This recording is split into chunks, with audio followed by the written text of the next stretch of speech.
car racing. And I interviewed Dale Earnhardt, the senior, and he just didn't care. He just didn't care. And it's so rare to find somebody that doesn't care. Jerry Lee is like that. And we'll finish on this. To make Jerry Lee happy,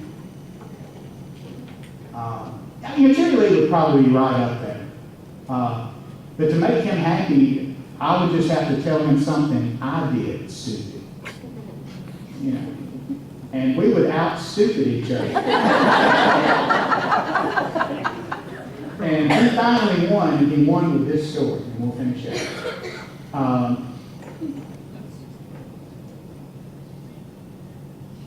I asked him, I said, it's been alleged that you tried to kill Elvis, that you tried to crash your car through the gates of Graceland, tried to kill Elvis, and that you brandished a loaded gun. And he pushed himself up on his pillows and he looked at me, he had a pipe in his mouth. And he clenched down on it and said, I didn't brandish nothing. And he said, what happened was, I was at Vapors nightclub in Memphis, drinking champagne. And I ordered to drink champagne. And I was with a bunch of my buddies. And one of them gave me a loaded 45 Derringer. Is a gift. If you got a bunch of drunk rednecks in a bar in Memphis, Tennessee, you're going to introduce a firearm into that. And they wanted him to spend all night drinking, but he finally said, boys, I can't. Elvis called and said I'll come out to his house, which happens to us all the time. And he was driving a Lincoln Continental, because his Rolls Royce, he had flipped it fleeing from police a few days earlier, and would not get out of the car when the police came up with their hands on their guns, would not get out of the car until the song playing on the tape deck finished up. So he is drinking champagne, playing with a loaded gun, and decides it's time to go see Elvis. So he gets in his Lincoln and he drives through the streets of Memphis, headed toward Graceland. And he spins tires smoking into the driveway because he's drunk. And they had told him, now Jerry Lee, don't you put that Derringer in the glove box or under a seat, because that'll make it a concealed weapon and you can go to jail. So he put it on the dash.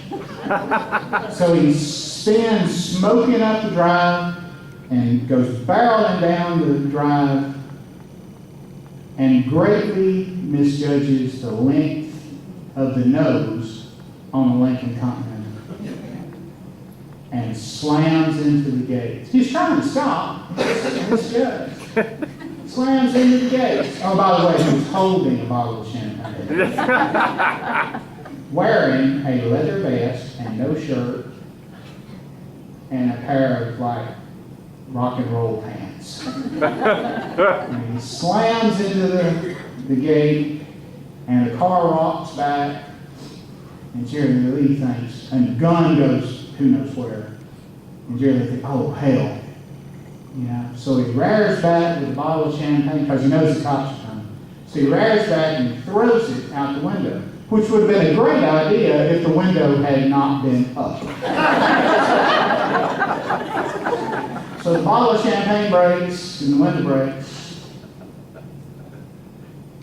Glass goes everywhere. Jerry Lee staggers out, and the security guard ducks. And ducking down, calls Elvis, and is Elvis's cousin, and says, Jerry Lee Lewis is here, and he is drunk. And Elvis said, call the cops.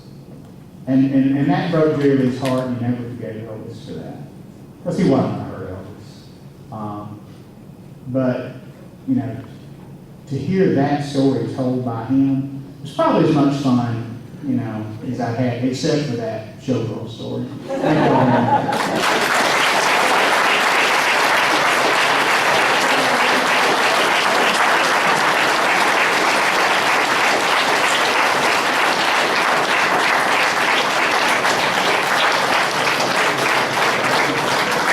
This isn't going to work, is it? Ladies and gentlemen, Mr. Rick Bragg.